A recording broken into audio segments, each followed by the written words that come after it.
Welcome to the Emotional Balance Sheet Podcast, your guide to help you manage life, money, and multiples. Each episode, host Paul Fenner, Tama Capital's president and founder, and the proud parent of 4 amazing children, including 1 set of triplets, will provide insights on successfully sustaining an active lifestyle, career, and family through comprehensive wealth management strategies, financial education, and lifestyle planning, specific to parents raising twins, triplets, and more. Learn more, subscribe to the show, or connect with Paul at tamacapital.com. This podcast is for informational purposes only and should not be relied upon for investment decisions. Clients of TAMA may retain positions in the securities discussed in this podcast. What if you were about to make a massive investment, but were unsure what you would have to pay for the investment? Add on the fact this investment would be one of the most emotional decisions that you would make not only in your life, but the life of your child. This is the situation that most parents find themselves in when determining what they will pay for their kids to attend college. Mark Salisbury, who spent much of his career working in higher education, wanted to change this by helping parents and students be better informed when deciding what college to attend and how much it would cost them. Mark created a company called TuitionFit. Think of it as the Kelley Blue Book of college pricing. It is a free process where parents can upload their kids' college award letters and compare apples to apples what other kids have received from various colleges and universities. I believe in Mark's company so much that I decided to partner with him to create a better college planning experience for families. The first 10 families who contact me, Mark and I will personally walk you through the TuitionFit process at no cost to you. Look for a follow-up conversation with Mark in a future podcast, as there were many topics on the college planning process that we weren't able to discuss in this episode. Please enjoy my conversation with Mark Salisbury. All right, Mark. So I think the best place to start with our audience is to tell us a little bit about your background and all your experience in the higher ed, and then we'll move into the company you founded, TuitionFit, and what that's about, because I think this is going to be a really fascinating conversation today, and it's going to hit on a lot of touch points and sensitive issues that I deal with families often, which is college planning. Yeah. Well, I started out 25 years ago as a college soccer coach, and I spent a good 6 years of my career at Central Michigan, Fire Up Chips. Well, I live in, as you know, I live in Metro Detroit, so we've got a lot of Central grads. Yeah, I spent a lot of time driving from Mount Pleasant, Michigan, down to Detroit, and fighting traffic, no matter which way you went. And that's not a very scenic drive. It is flat. It is very flat. There's no question. And I drove it a lot. I think I probably could still drive it with my eyes closed. But I spent a little bit over a decade coaching college soccer. And when you're a coach in a sport that's not, the big football, basketball, hockey, you're doing a lot of work, both as a coach, but you're doing a lot of work with college admissions and really teaming up with them in a lot of different ways for a lot of different reasons. I burned out pretty good after 11 years of coaching college athletics and went back to college, believe it or not, to do a PhD because I'd gotten a real bug for how does this higher education thing work exactly? Like, this is weird. There's a lot of stuff in here that doesn't make a lot of sense. So I went back to the University of Iowa and did a PhD in studying how college works and how it doesn't work and how students learn and how folks make decisions about the things that they do prior to going to college and then in college. After that, I spent a little bit less than a decade sort of eyeball deep in the data of how higher education works. Had a very nerdy job as what they call director of institutional research, which is not a cool name to I was going to say, what does that even mean? And where did you do that at? I was at a small college in Illinois called Augustana College. And what institutional research really is, what that job is you're sort of like the guy in front of all the buttons and knobs and whistles and bar graphs and dials that's watching all the data that's going on at a particular institution. You're tracking everything from the budget stuff to the enrollment patterns to faculty and students to classroom stuff. And if you're lucky, you get to track things like how students learn and how alumni then use that experience and succeed or don't succeed after college. And you're tracking that at your own institution. You're paying attention to how that compares nationally. You're reporting the data that's required to be reported to the federal government every year and to the accrediting agencies and states and all the different places that want to know what you know. And then if you're lucky, you're spending a lot of time trying to figure out, well, how do we get better at what we do? And what data points do we have or do we need to get in order to figure out how to get better at what we do? So it can be a really fun job. But to me, that sounds fascinating, but I'm kind of wonky like that too. It can, like, the better title is like Nerd Czar, because you're really like this nerdy of nerdy, and people sort of assume that you're just like king of spreadsheets. But if you're lucky, you get to do things with the data. And my interest was really kind of a funny combination, because I'd spent all this time in coaching, which is very much about helping people improve and get better. And then at the same time, thinking about, well, you got to get results. So how do you get better at getting results, right? Then translate that into just a whole nother world where you've got a whole different set of data, but the same kind of things going on. How do you get better as a place? And then what's the data telling you about how that's actually working? And all of that combined to really make me focus on one of the key problems in higher education, which is the public is looking at a 6-figure investment. And they know that they don't have money growing on trees in the backyard. And they know that if they get it right, that investment can pay off immensely for their kids. And if they get it wrong, it's not like the kid just moves back home and lives on the couch. If they get it wrong, the kid's in debt for 20 years. The parents are in debt for 20 years. They may not even be able to stay in their house. And retirement, forget about retirement. So the calculus, the tightrope that you walk there is really a big deal. And in that context, anybody who's shopping, and let's just use the term shopping for college. It's what you're doing.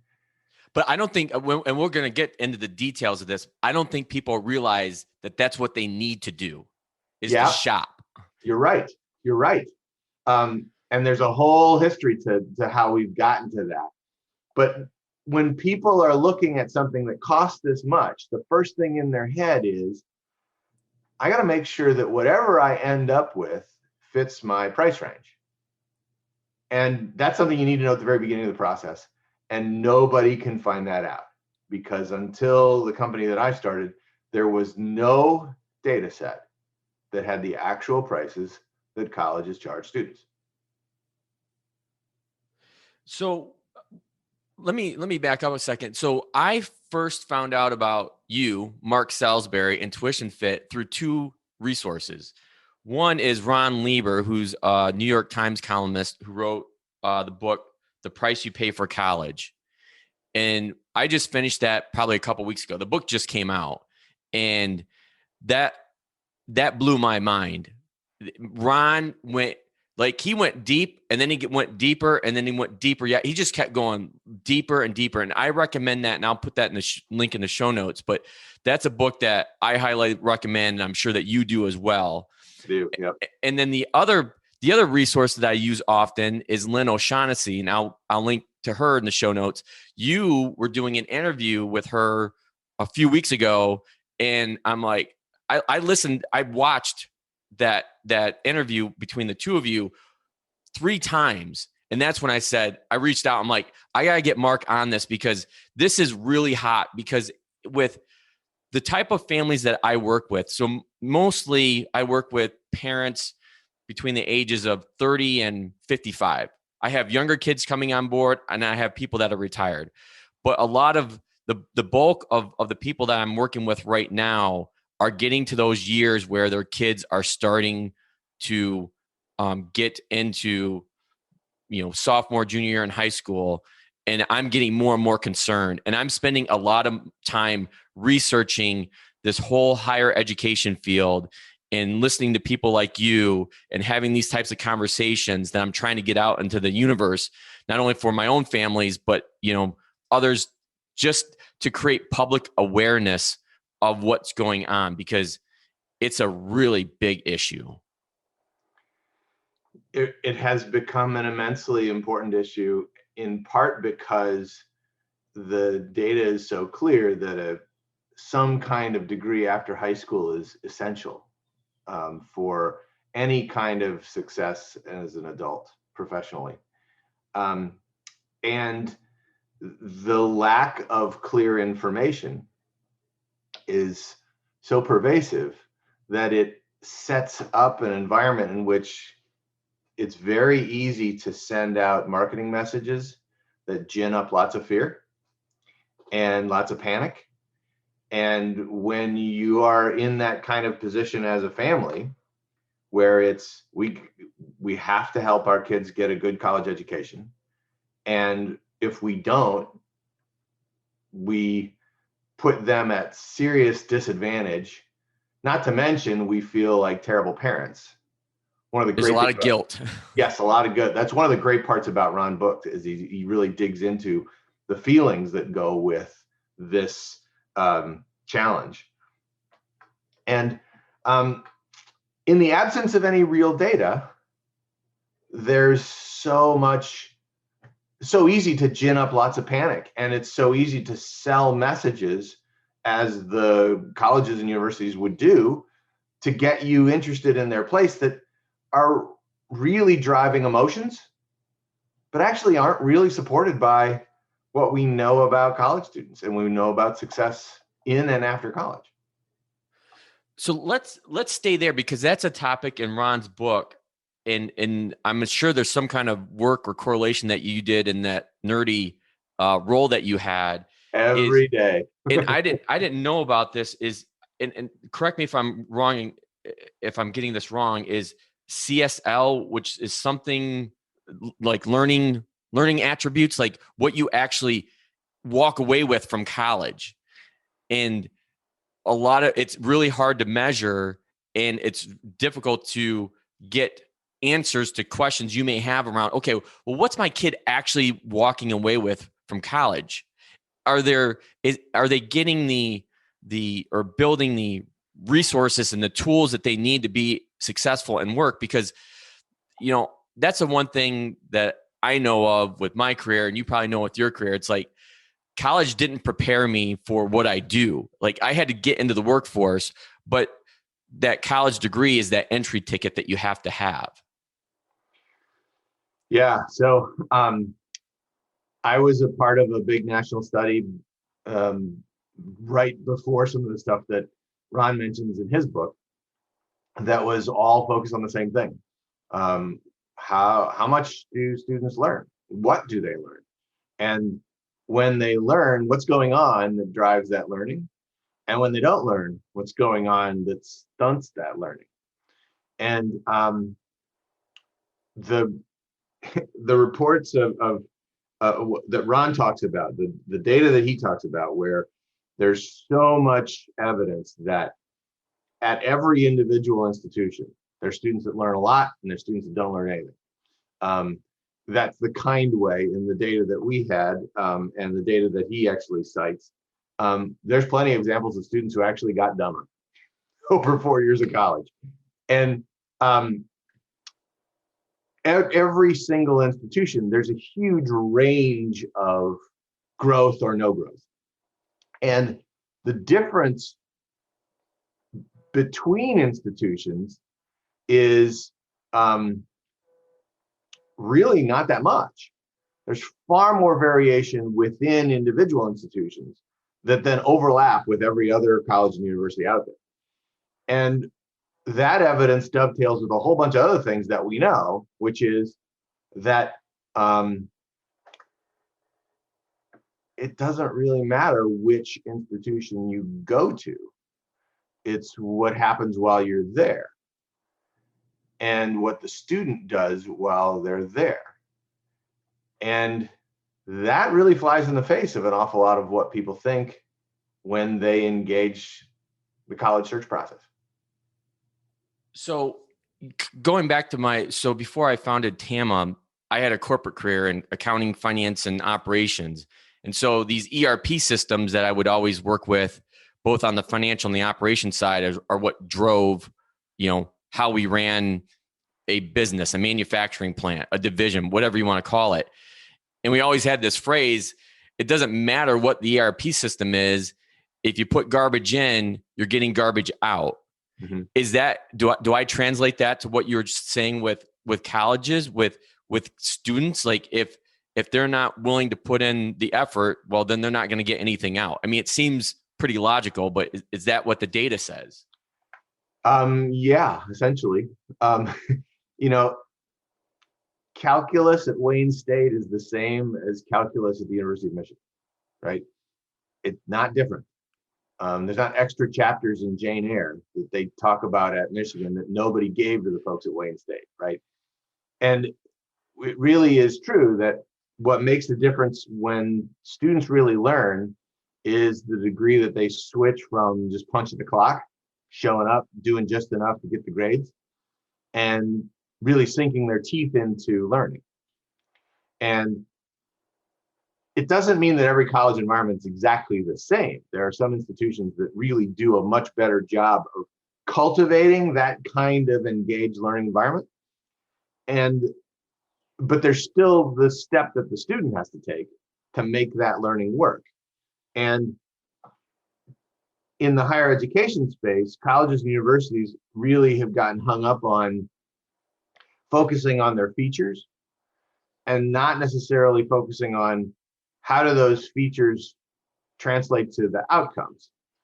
And as a result, if you just focus on stuff that you have instead of the results that stuff does or produces, you do end up in a situation where you may have a lot of data, but it's not great data because it's not actually connected to anything you're trying to accomplish. And in essence, there you go with garbage in, and therefore you've got garbage coming out. It's funny that you mentioned calculus because I'm sure you know who Scott Galloway is. I do. I'm a fan of Scott. Obviously, he's a pretty polarizing figure. It's funny you mentioned calculus because I've listened to him go on a rant about they haven't changed how calculus is being taught in 50 years, but yet to your point, they teach calculus the same way at Central than they do at Michigan or Harvard or Yale, but yet there's a big price discrepancy between what you're paying at Yale and Harvard versus what you're paying at Central Michigan. And you will be in a very similar class size, number of students in class.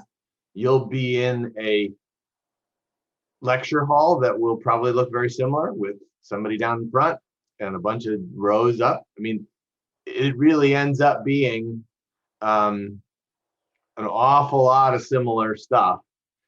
And you're exactly right.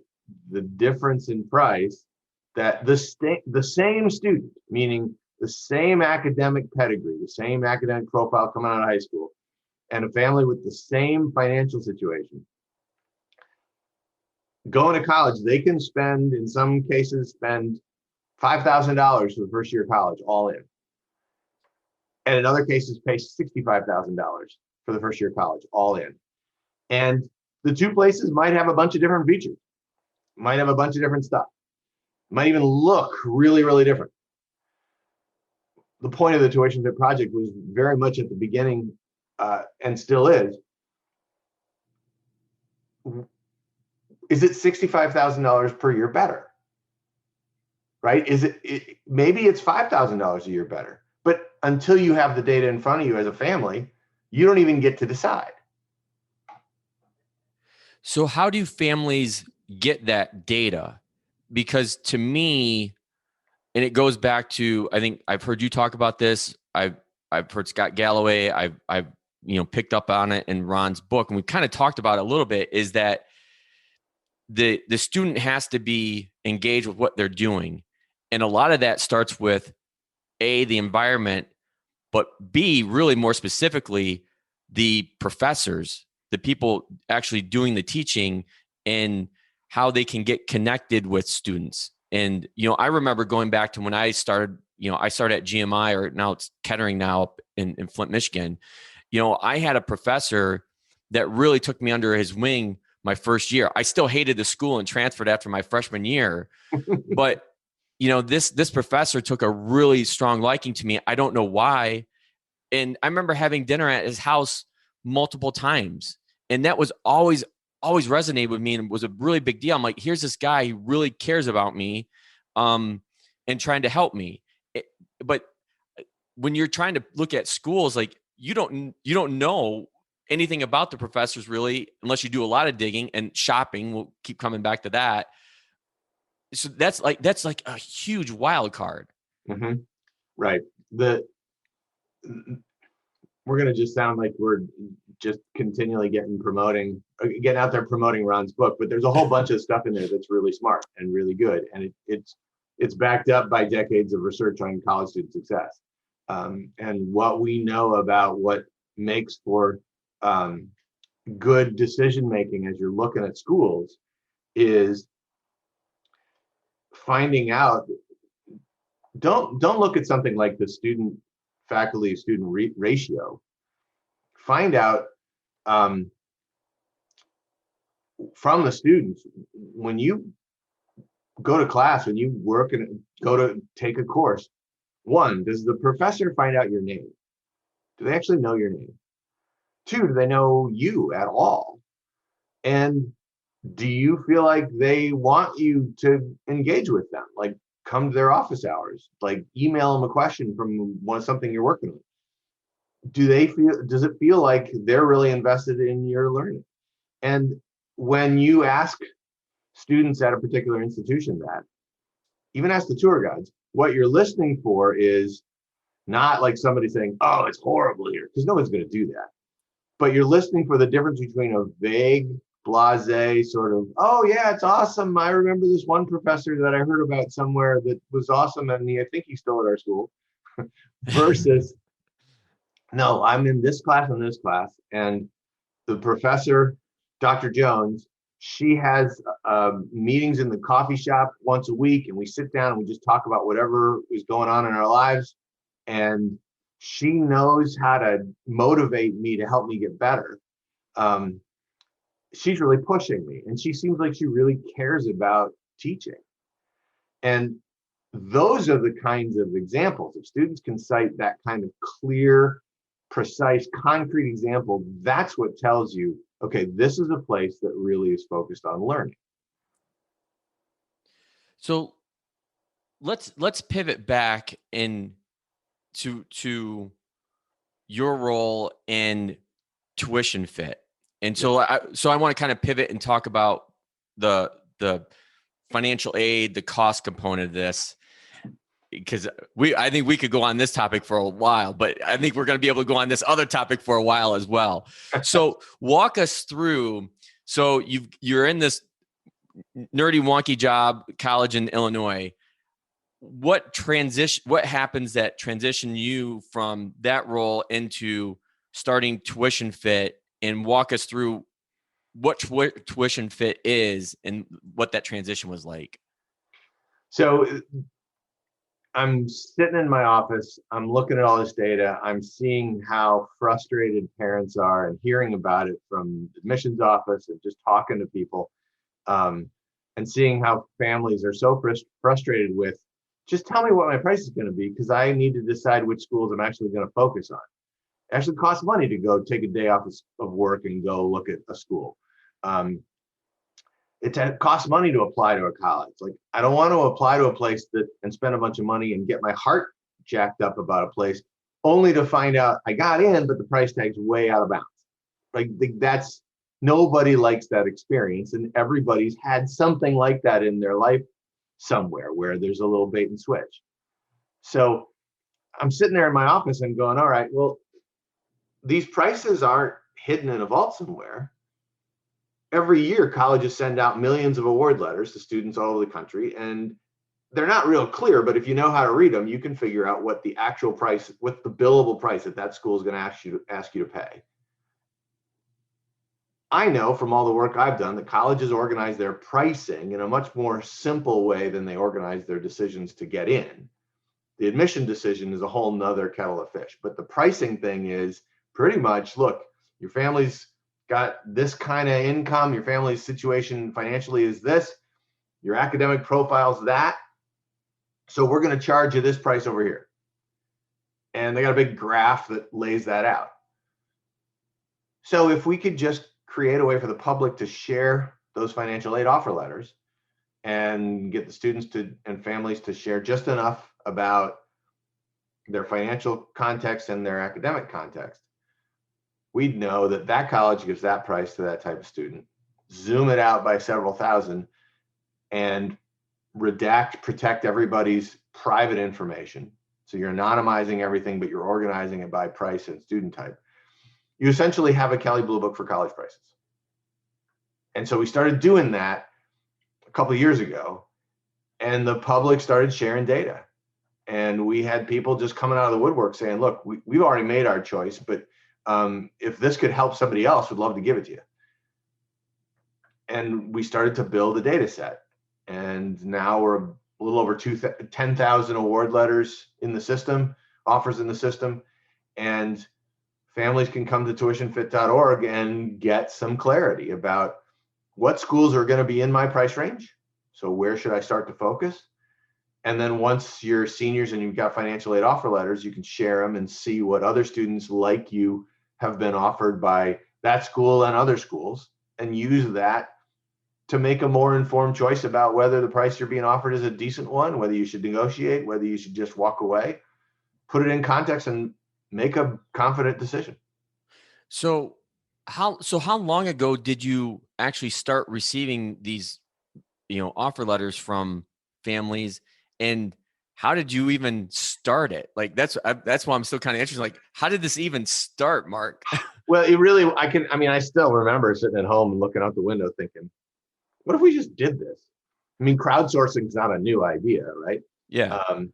And the car industry was disrupted, and a whole lot of innovation in the car industry was 20 years ago when Edmunds and some of these others started getting the public to share the actual prices they paid for cars. So crowdsourcing is not new. What if we just did it in the college environment? Yeah, there's a big jump between, okay, I'm sitting in my office at work, I've got a job, I've got a salary, and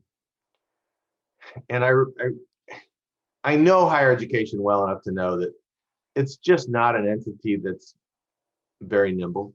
It's just not an entity that's any good at changing anything substantial.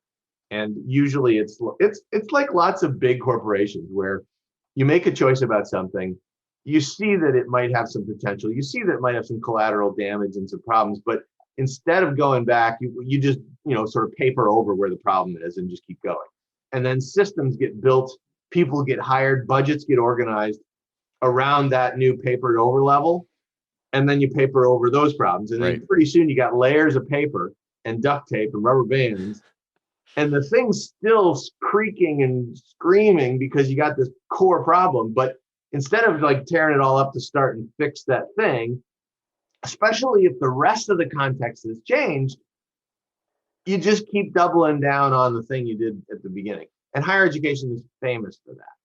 And so I kind of sat there with my assistant and said, I think this is the only way to fix this. I don't know of a better way. And then you look in the mirror and you go, well, if nobody else is going to do it.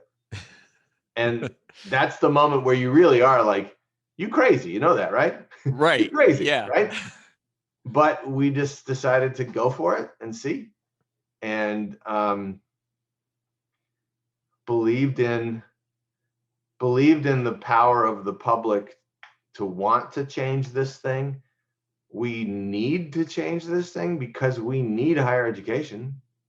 Just to be a functioning democracy, we need educated populace. So we need education for jobs. We need education for students to just help them grow up.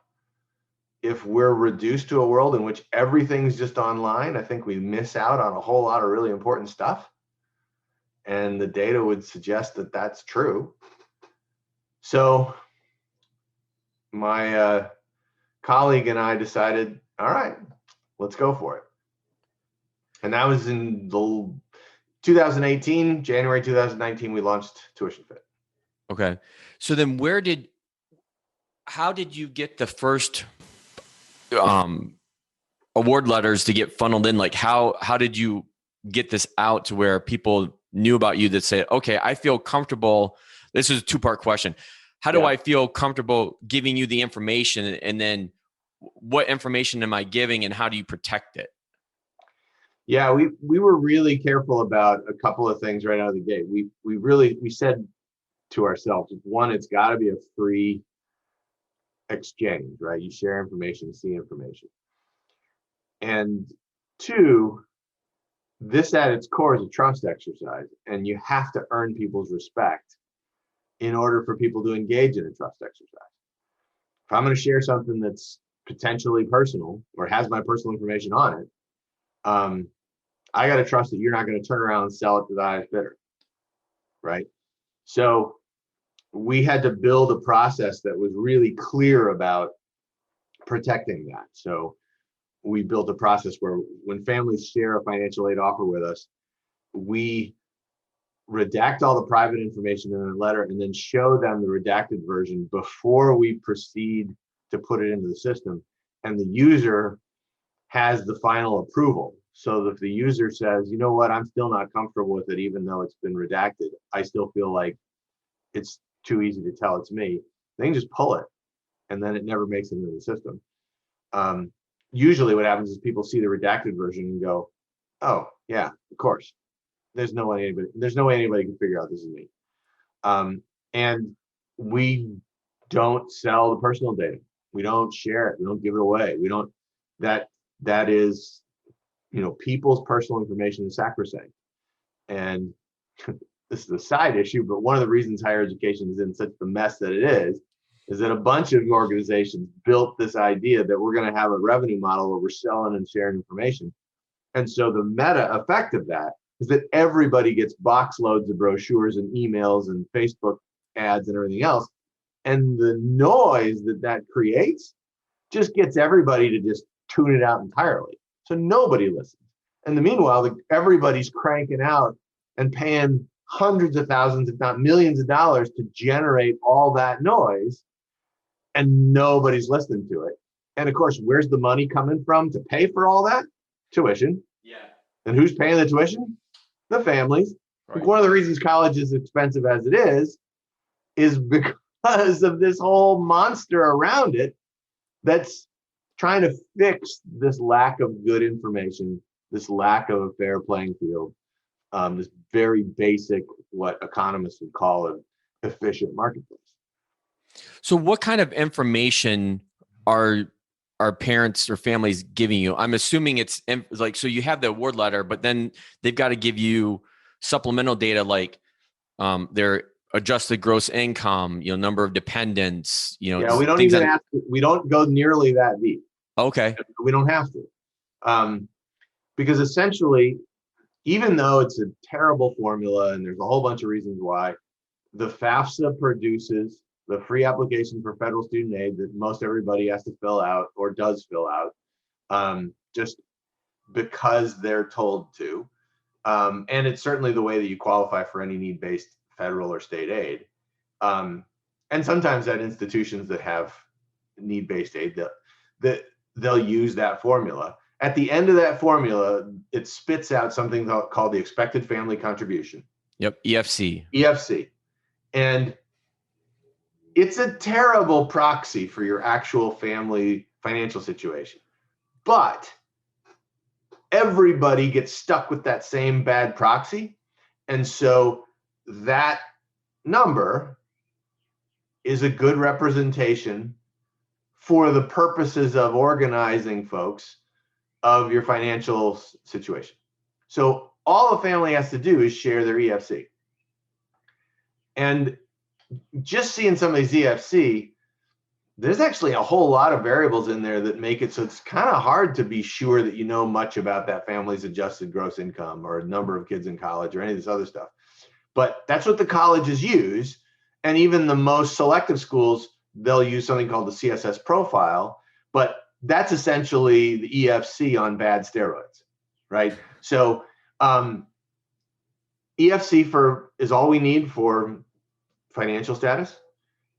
And then we just need high school GPA, unweighted high school GPA, which usually you can find on your transcript or get from your counselor. And then if you have an ACT or SAT score, share that. So it's just those 3 data points is really all we need.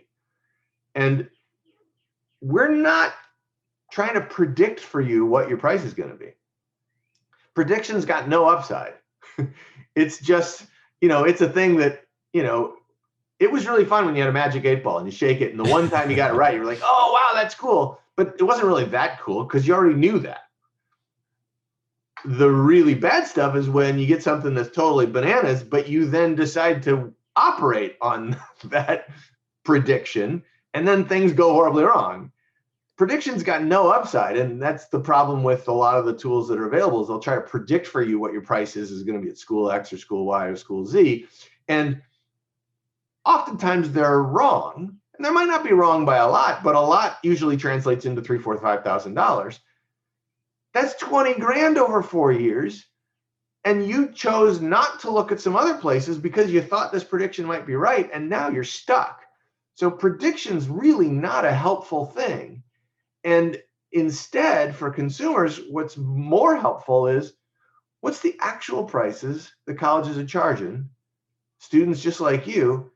And then you can triangulate from there and you can start to make more informed decisions. And you got leverage so that if you decide to talk to somebody, you can negotiate because you know.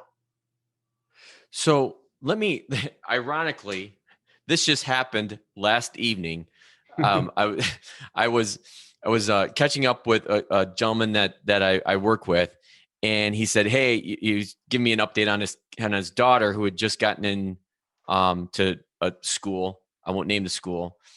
She did very well in high school, and so the school is giving her like a $1,500 merit scholarship for like just only of the first year. Right. Other schools she applied to, she was getting almost full rides, but she wanted to go to this school, and their parents had saved diligently, and they had planned for it. So they're like, well, this is where you want to go. We planned for it. It's okay. But then he turned around and said, well, we know another family going to the same school, not as strong academically, and they got a boatload of money.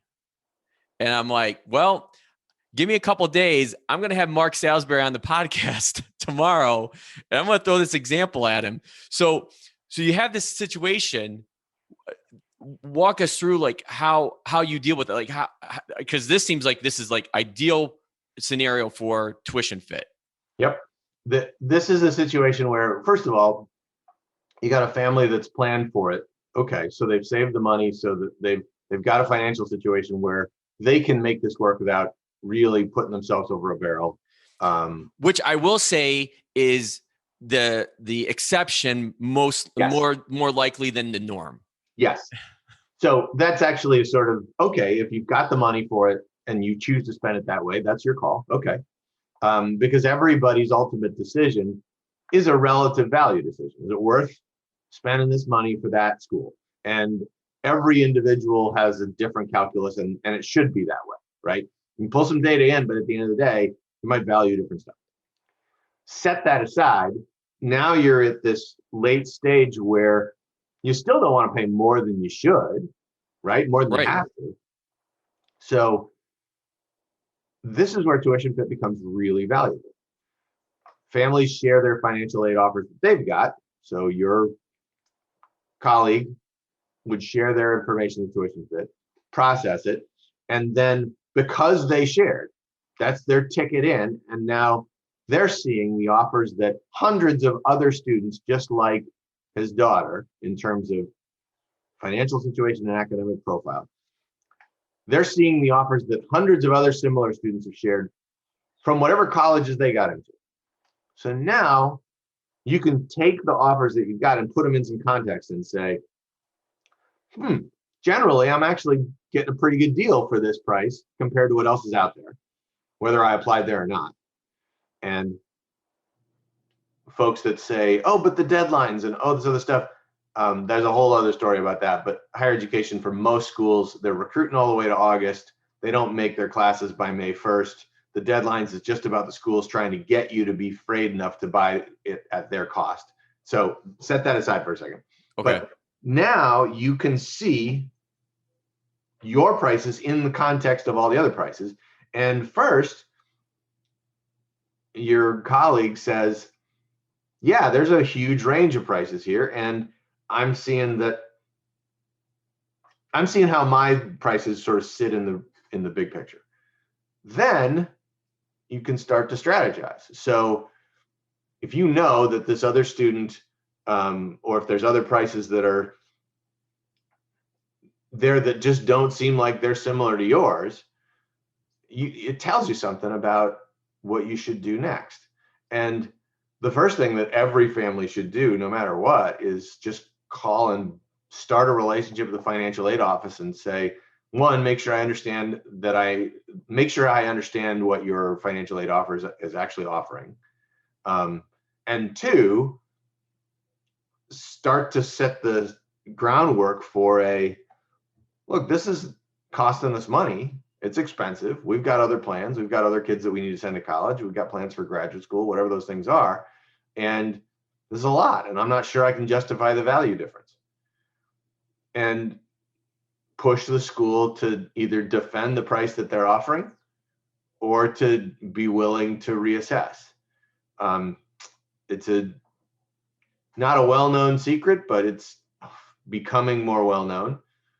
Most colleges, the first price you get is not their best price. It's just not. Now, they may decide not to move, but they've absolutely got wiggle room on every single price they send out.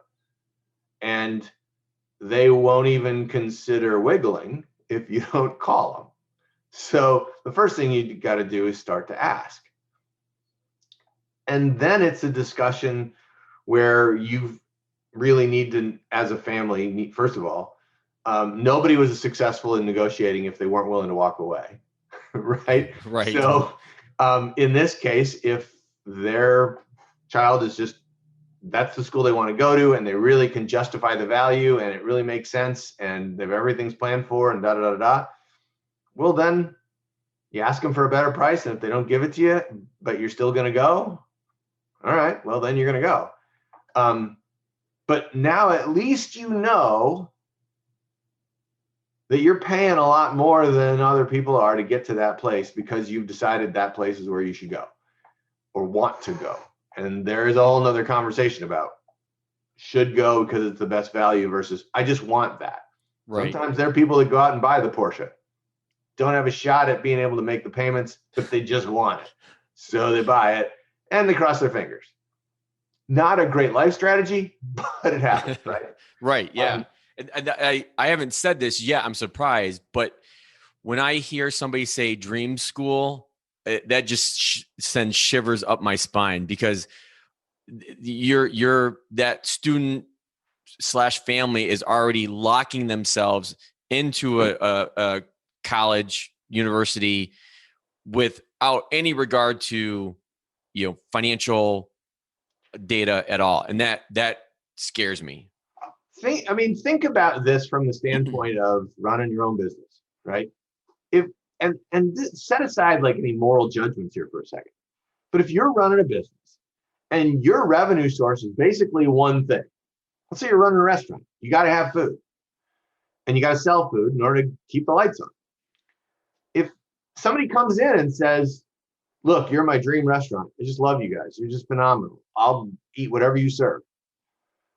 it's not crazy to think that in the back of your head, you're hearing cha-ching, right? That's right. Yeah. You're hearing cha-ching, and you're going to get them to buy the appetizer, and you're going to upsell them for the extra sweet potato fries, and you're going to get them to buy dessert and coffee.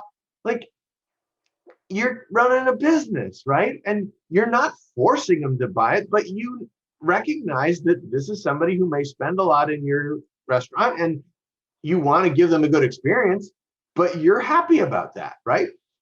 So families, when they go into the college search process and they fall for this idea of a dream school, which is great in the movies, it's in the movies though. That's why they call it dream. Like, you're not awake in a dream, right?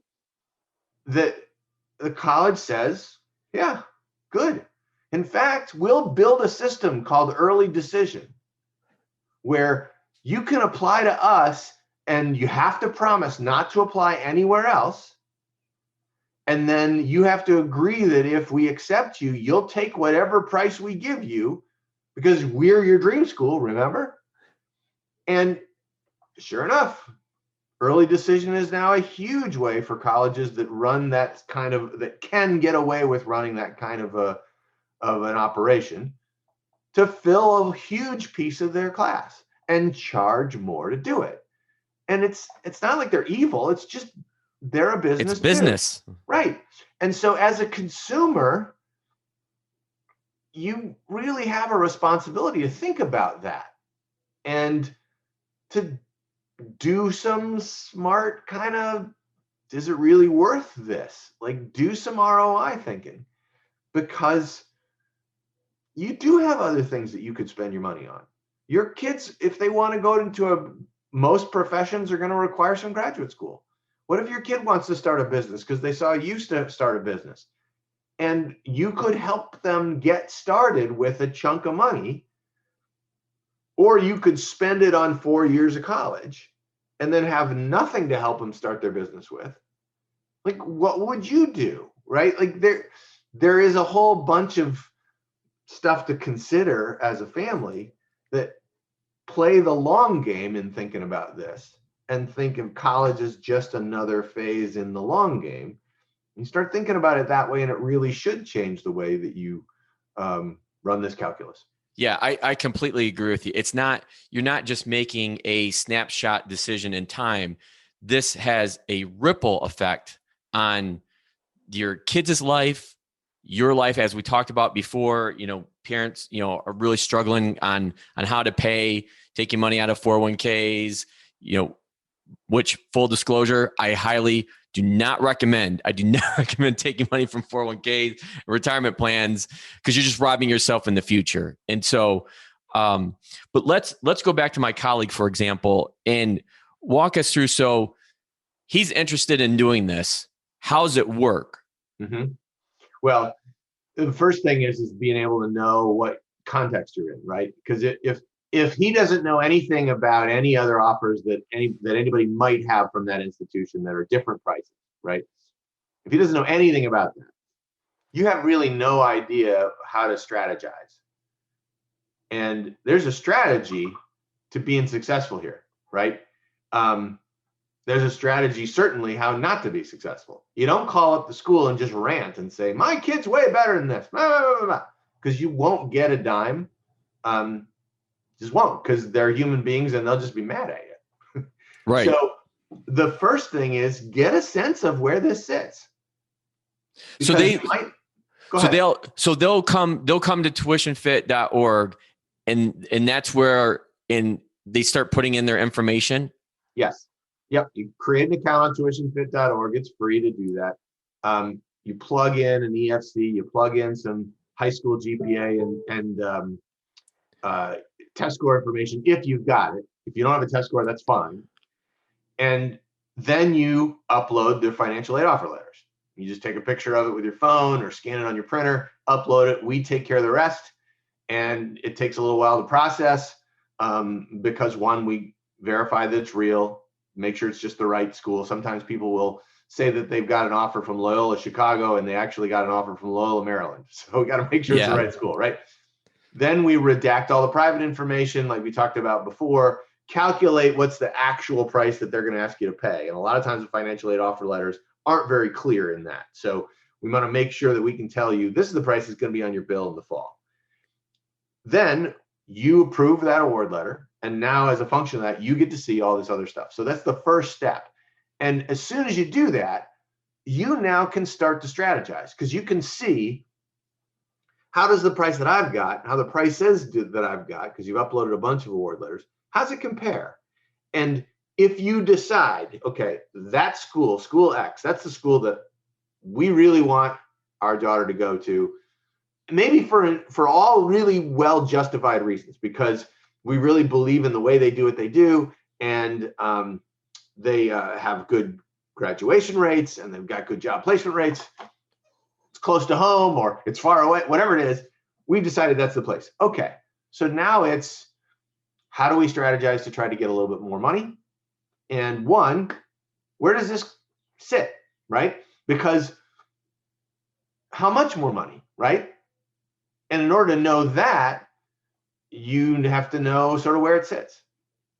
So then you can start with the institution.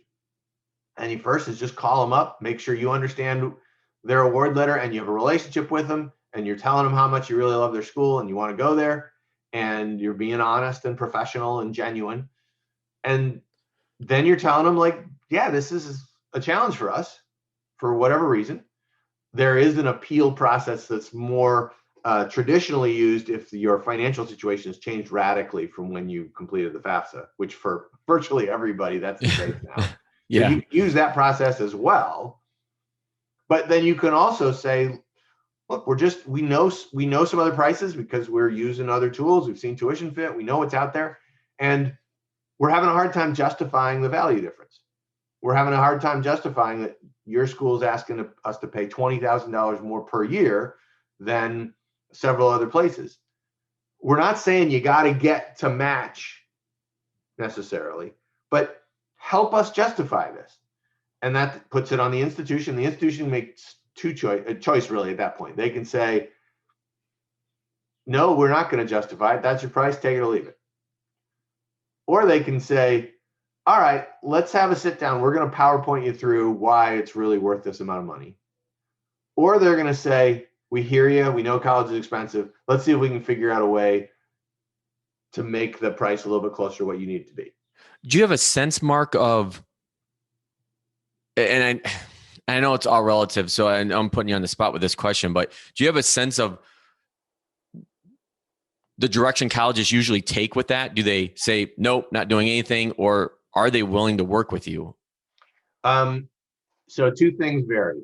One is, if it's an institution that's really selective, like an Ivy League, 100,000 applications, you better be in really rarefied air, either because your financial situation is really, really a mess, but you've still managed to get in, or because you have some really funky things that have happened to be able to make a case, because it's a supply-demand thing, right? Right. At other institutions, and there's a whole bunch of them in Michigan, that are just dying for students. They need students, period. So they're much more willing to work with you to find a way to make that price something that you can pay, because they know that they're not really making any money off of freshmen. They make money off of sophomores, juniors, and seniors, because they increase their tuition while giving you a set dollar amount for financial aid.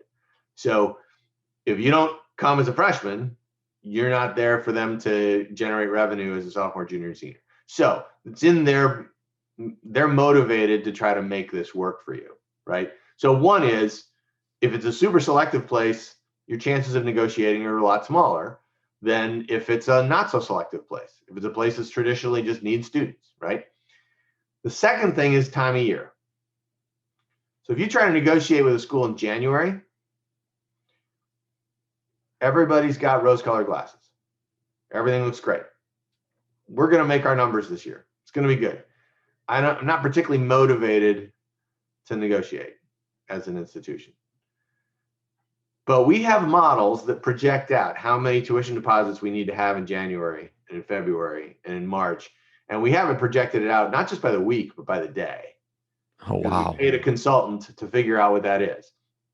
And it'll vary, but usually what happens is when a school starts to slip from those projections, their system isn't really designed to be able to catch back up. So when you get into March and then you get into April and you see that you're behind in your deposits, now you're more motivated to negotiate. So for families that are wanting to pursue this path, don't do it in January. Wait until March, April, May. And by the way, the school might say they really want you to decide by May 1st. If you want to, go ahead and call them and say, are you going to pull this offer on May 2nd? The answer is almost always no. I'm not going to pull it on May 2nd. We're not evil people. But in a lot of other schools, May 1st doesn't mean anything because they're not close to filling their class by then. So you want to initiate that conversation not in August, because then it's panic time for everybody, but later in the process when the institutions are motivated to negotiate. Sort of like when you buy and sell cars, the beginning of the month versus the end of the month, right? Right. Exactly. End of the month is when the salesperson's got to make their quota, figure out a way to sell a few extra cars. The dealership's got to make their quota. They seem to be just a little bit more motivated to make a sale at the end of the month. 2 days later, the beginning of the month, we'll wait. So when you go ahead and upload your information and you start being able to compare back, so when I'm looking at other offers that other families have gotten, do I have a sense for their financial situation? Like, yes. Okay. So because you've plugged in your EFC, and for families that don't fill out the FAFSA, they just choose not to, you can always plug in an EFC that's an estimated one. Just do an EFC estimator from somewhere online, and plug something in. But once you've done that, you've set the category of offers then that you're going to get to see. So everything that you're seeing once you're in TuitionFit is already set up to be awards that were shared by students just like you, both in terms of EFC and in terms of academic profile. So you're already set. You don't have to worry about that. You know right out of the gate. So you're getting that apples to apples comparison, Right, not apples to oranges. It's apples to apples. Yep. Okay. Yeah. Well, I'm like looking at my list of questions and I've still got a bunch, but I know I only have you for a finite period of time. So I'm going to kind of wrap this up and hopefully I'm going to be able to get you back on, because I think this has been a great conversation. You are an extreme wealth of information. And like I said, there's a lot of other topics that I didn't get to. But my last question, my closing question for all my guests is, what is the best thing about being a parent? That's a great question. For me, and I have two boys, one of them is 20 and one of them is 11. One of the best parts is just seeing them both emerge as young people in very different ways. They're very different from each other. But seeing them interact, and these two really get along, even though they're pretty far apart in age. But for me, I think that the best thing is when you're a parent, you get the chance to see how the world looks through a different set of eyes that's at a very different place in their own growth. And that lens is really useful in sort of setting you straight, right? Like getting you to sort of reset and realize that the whole world isn't just the way that you see it. The whole world is the way that lots of different people see it. And those different perspectives are really important to understand and to empathize with. And when you have kids, as a parent, if you're paying attention, you really get that opportunity. And you learn so much about them and about the world when you take the time to see the things and appreciate things through their eyes, as imperfect as that might be sometimes. Well, I think that is a fitting way to close this first conversation with you, because like I said, I know you're going to be back on. Mark, I can't thank you enough for being on the Emotional Balance Sheet podcast. And as far as TuitionFit, it's just tuitionfit.org, correct? Right. Okay. Families can come to tuitionfit.org. It's free to set up an account. And both for families that have high school seniors that are looking at this key question about trying to negotiate and get the best price now at the end of their process, and families that are at the beginning of the college search and trying to find the colleges that will be in their price range, you can get that information from TuitionFit as well. And we'll just have to leave that there for our conversation next time, but I'm looking forward to it already. All right. Awesome. Well, thanks, Mark. I really appreciate it. You bet. Thank you for listening to this episode of the Emotional Balance Sheet Podcast. Please visit tamacapital.com to subscribe to this podcast or to connect with certified financial planner and registered investment advisor Paul Fenner of Tama Capital. And please join us again next time on the Emotional Balance Sheet Podcast.